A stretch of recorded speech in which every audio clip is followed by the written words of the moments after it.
I always thought I had a gift for expression. So at the beginning of my career, I went to New York to try to break into show business. One of the first places I went to was the Joey Parker Show. And I went up to Joey and I asked him if he had any spots for me. He said, "Why don't you look up my old friend Don Maxwell?" So I went over to Don Maxwell's office and he hired me right on the spot.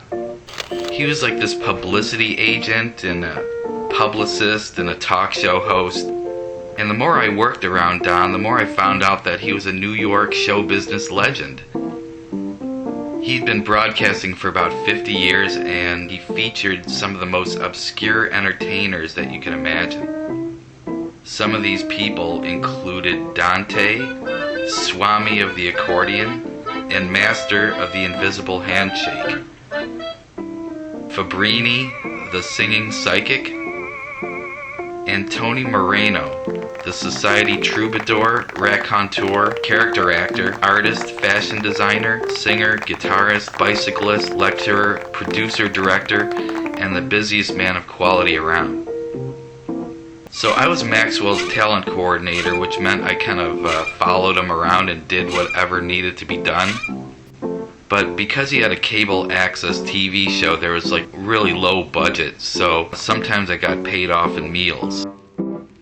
I was still pursuing other acting jobs. Maxwell introduced me to a friend of his, this German photographer, who took me up on some Manhattan rooftops and took pictures of me for headshots. I thought he was kind of weird, but the shots turned out okay, so I started sending them out for different auditions. One of the first auditions I went to is they were looking for a young Jerry Lewis. I went over there and the casting director goes, "Show me what you can do." I was kind of panicky because I didn't prepare anything. He had a bunch of papers on his desk, so I took the papers and I started shuffling them around, and then I don't know what happened, but the papers all went flying. After all that, he goes, "You know something, you're pretty good." And I was pretty hopeful after that, but he never called me back. Shortly after that, I got another audition and I actually got the job as a sheep in a commercial.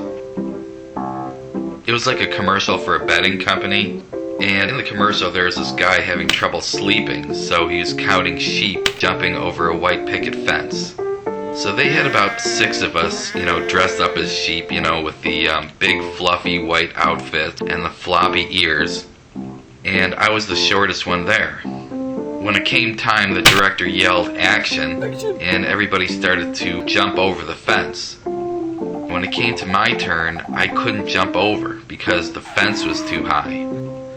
My uniform was a little big on me too, and my legs were too short.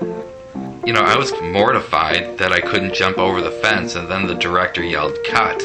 And he said, "I kind of like that. I think we're going to leave that in the commercial." From what I hear, there's still people who remember that commercial with the sheep that can't jump over the fence. And that was my start in show business.